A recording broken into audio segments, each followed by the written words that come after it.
celebration, call the experts. Leeds go 4 points clear at the top. Sheffield United stumble a little, but Brian Dean's on target at Ipswich. A day to forget for Hull, 2 red cards and 4 goals in their net. And a day to remember for Chesterfield's Calvin Plummer. Take that, and that. A big day too for Ian McCall, his Bradford City debut after moving from Glasgow Rangers. How long do you think it'll take you to adapt to football in England? Well, that's the only thing I'm apprehensive about. I don't normally get nervous, you know, but I just don't know what to expect, what game to expect, but I shouldn't have thought I'd taken along, though. The opposition were Wolves, the commentator, John Helm.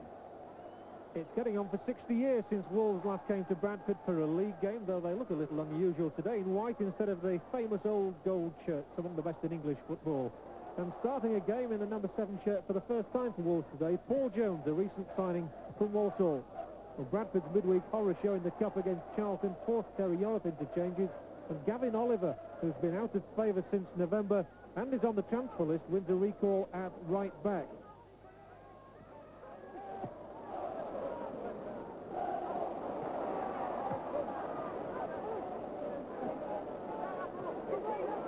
Coming forward now, Dennison, and Dennison in an excellent position, might still get his shot in a topo, much, oh, it hit the post and nobody seemed to move. It was as though the world stood still at that moment. Nobody seemed to react there, as Andy Much just got a foot to the ball, and it trickled against the upright. But just watch here how everything seems to stand still. The ball was taken on by Dennison, who then nudges it through, Much, and it's the outstretched foot of the defender. Everybody just seemed motionless.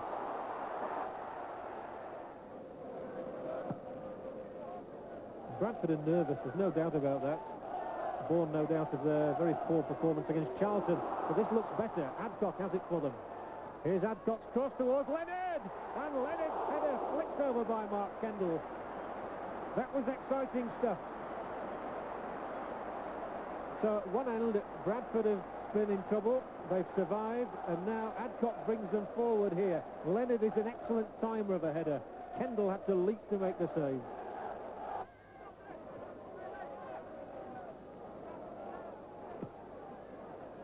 Much inside was a handball by Jackson, who complains that it hit him on the chest.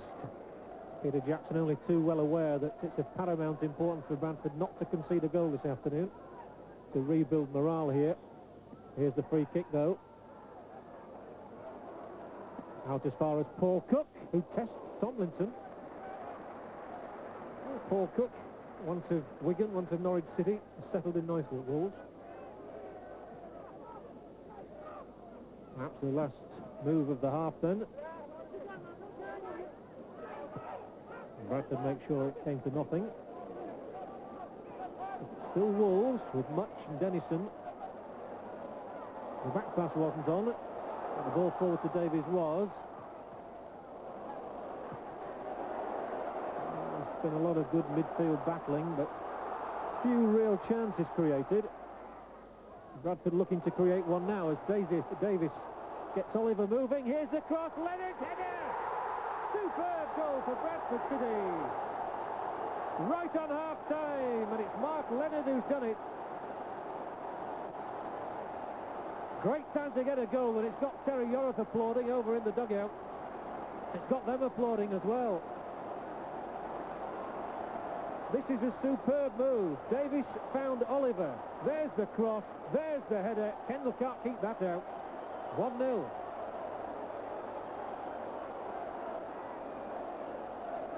Venus now Downing in front of him. Downing it. Good little intelligent chip across. Oh, Adcock almost presented it to Bull. And again, Bradford ought to learn the lesson of getting the ball out as quickly as possible from that zone.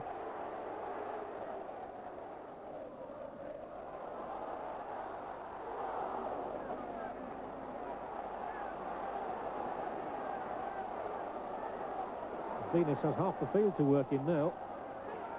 Abbott's gone across to challenge him, but instead he found Cook. And here's Cook's cross, and there's a header, and a fine save by Tomlinson to deny Andy Much. That was a great instinctive stop. Tomlinson certainly earned his corn there. We'll have a look at that in a moment. After this corner from Cook. And it's all Wolves for the moment. They're coming right back into this one. Much miskicked. It's away by Sinnott. They're still here though, Wolves. And Jones, that time it is a goal kick. And it gives us a chance to look at Tomlinson's save. Paul Cook did really well to get the cross in. Andy Much coming towards the near post with the header and tipped aside beautifully by Tomlinson. I do wonder what Terry York might do at this stage. Norman Hunter alongside him pointing the way. The two youngsters on the right there, Paul Jewell and Kevin Megson, are both strikers. And of course with Bradford one up at the moment and holding on to their lead, it's probably a defender he'd rather bring on than a striker at the moment. And now's a chance for Bradford to break. Abbott has got McCall out on his left. And Wolves really backpedaling now. They've got half a dozen men back already. McCall, how he really loved to mark his debut by providing a goal for Bradford, and that could well have been it. And Greg Abbott curses. It was a perfectly delivered cross, and he thanks McCall for the pass. McCall showing his skills, going on the outside of the defender Bennett, looping the cross over, and it's perfect for Abbott, but he pumped it into the crowd.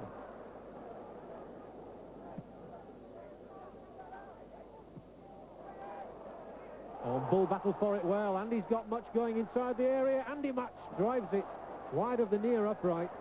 It's the first time the Bull-Much partnership has really been in evidence. Straight from Kendall's goal kick. Bull chased, flicked it on, Much with the shot, but he couldn't beat the angle.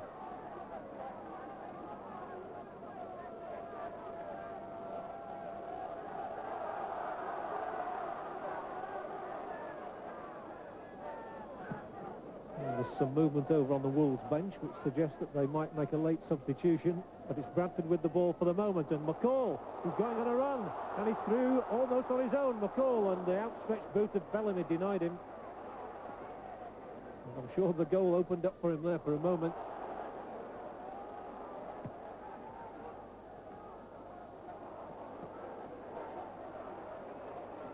And again Bradford managed to scramble it away from their goal mouth. McCall loses it on the halfway line. Much still got some way to go. There's Bull on his chest. Steve Bull scores for Wolves. He drove it in under Tomlinson's body, and we've hardly seen the best of Steve Bull today, but give him a chance like that and he'll take it. It's his 99th league goal for Wolverhampton Wanderers since joining them from West Brom. And it looks like certainly earning his team a point. He got his chest to it, then smacked it under Tomlinson. So Steve Bull, with his 18th goal of this season, may well have rescued a point for Wolves, but it's still Bradford coming looking for a winner now. Here's McCall's cross. Trying to make up for his mistake, maybe. Back in Abbott, Adcock! Oh, how did it miss? Well, that really sums up the luck of Tony Adcock at the moment. He's not scored in 16 matches, and it's looking like going to be 17 after that. And the referee blows for full time, so very competitive fixture indeed. And Steve Bull for Wolverhampton Wanderers, with his 18th goal of the season, has rescued a point for Wolves 5 minutes from time, after they trailed to Mark Leonard's goal for Bradford just before half-time. So it's ended here. Bradford City 1, Wolves 1. It could have been 3 points, so it must have been a bit deflating for it, especially coming so late. Yeah, it's given us another little knock. You know, we felt that, although we sat back a bit in the second half and invited some pressure onto us, that we were worthy of 3 points, but sometimes that's the way things go down the bottom of the table, and the only way to get out of it is by sheer hard work. Well, no hard work for you today. Just sit back and enjoy 14 more goals after the break. Welcome back, and welcome to Lee Chapman. The striker Leeds bought from Nottingham Forest in midweek for £400,000. It was the former Leeds man Scott Sellers who set up Blackburn's opener after 2 minutes. Nicky Reed's cross, and where did Simon Garner come from? Come to that, who was marking him? There was more trouble to come for Leeds. Mel Sterland's missed header, and it's Sellers again, and Garner again. Off the post. Leeds' best early effort came from John Hendry. But Blackburn, who'd done so well against Aston Villa in the Cup, were looking confident. Frank Stapleton here beating Batty and Hendry. And then in this tussle, Mel Sterland damages knee ligaments, and he was substituted by Jim Beglin. And Leeds, who hadn't won at Ewood Park for 24 years, were up against it. Blackburn did give them a little help, though. Substitute Beglin's long ball here. Davison wins the header, and it's David Mayle against his own bar. And Nicky Reed away. So Blackburn survived there, but they didn't 6 minutes into the second half. The ball won by Batty. Vinnie Jones takes it on. Batty again, and he sets up John Hendry on the right. And Gordon Strachan's volley into the net, off the knee by Lee Chapman, his first debut goal ever on his first game at Blackburn. And a quarter of an hour later, it's his header that sets up Gordon Strachan for Leeds' second. And guess who leads the celebrations? Vinnie Jones. Leeds were ahead on merit, but in the last minutes, the referee decides that Tony Finnegan is brought down by Mike Whitlow. And it's the first senior penalty kick for 19-year-old David May. Leeds survive. And Vinnie Jones rushes up to congratulate Mervyn Day, who says, understandably, it was nothing. Blackburn 1, Leeds 2. England manager Bobby Robson was in the crowd at Portman Road to see his old club Ipswich Town play Sheffield United. The first meaningful action appeared innocuous, as this second-minute collision between Tony Humes and Mike Lake ended with Lake stretched off with a suspected broken leg. United now have 7 first-team players out of action. Well, Ipswich have been on a tremendous run recently, and talking of tremendous runs, this one from Mick Stockwell looked promising. But the shot didn't quite match. And it was certainly against the run of play when United took the lead just before the half hour. Tony Garner's run and his centre, with John Walk's miskick and Forrest's fumble, gave Brian Dean 2 chances to stab in his 11th goal of the season. An Ipswich equaliser seemed certain, especially when Morris and Tracy collided. Morris headed the ball towards his own net, but Humes somehow got in Donowa's way. And where did Wilf Roscoe come from? Into the second half, Ipswich surged forward again, 2 against 1, but Tracy saves the day once more. The home side denied again. Well, substitute David Lowe generally does well against Sheffield United, and he figured in the move, which ended with Jason Dezelle having this opportunity. Again, Tracy did well. But just when he seemed he'd done the job, Hughes beat Dean in the air. And whether the ball crossed the line or not, Lowe made sure. The referee seemed to be awarding a penalty, changed his mind, and Ipswich had their goal and their point. Hull had reason to be confident against mid-table Bournemouth, but they remembered Bournemouth had beaten them 5-4 in the autumn, and Bournemouth seemed to remember too. Matthew Holmes after 3 minutes. And on the quarter hour, Peacock's fine through ball sets up Luther Blissett, and from his cross, Lawrence makes it 2-0. And this, remember, against a Hull team who'd won their last 4 league games. Billy Askew did his best to fire them into life, and it was Billy Whitehurst going close. But after the break, it was Whitehurst himself who was caught in possession. Peter Shearer ploughs through the mud.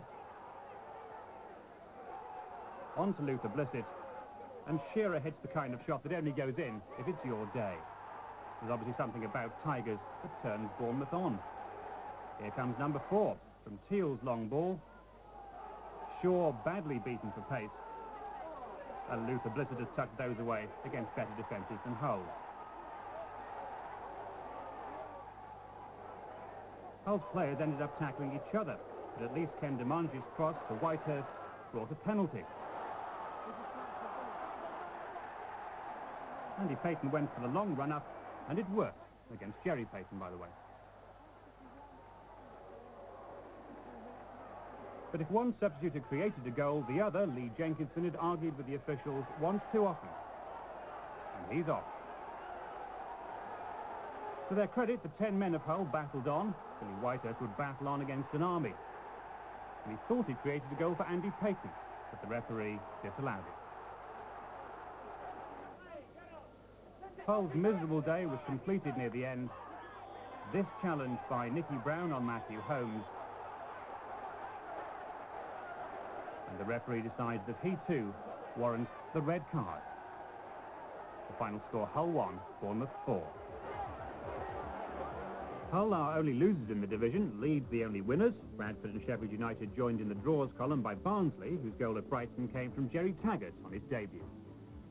So Leeds go 4 points clear at the top, and they have the division's best goal difference, while Sheffield United are 5 clear of the team in third place, Swindon.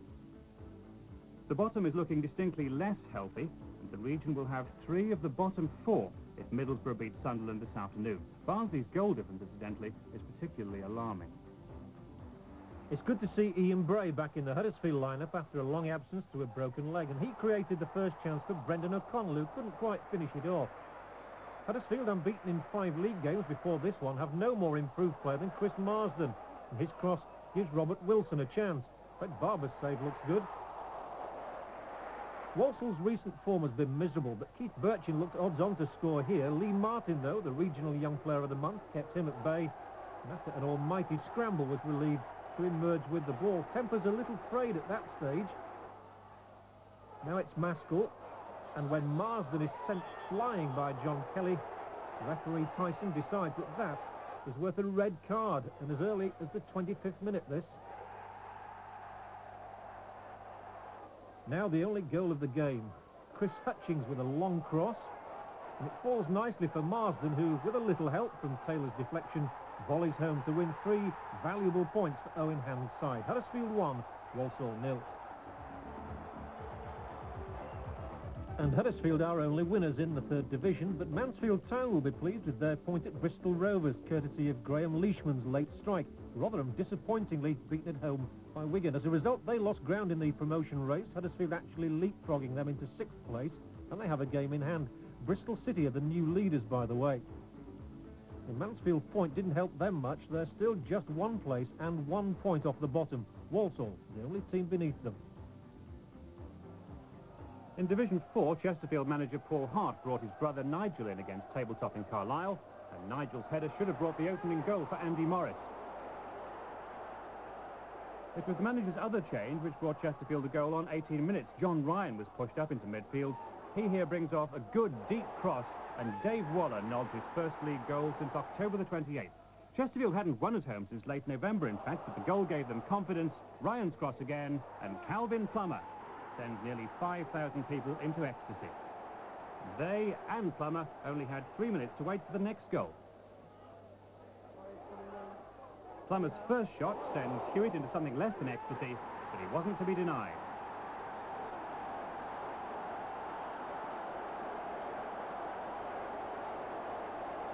Carlisle had only 3 away defeats before yesterday. No one in the division had a better record, but they never looked like coming back.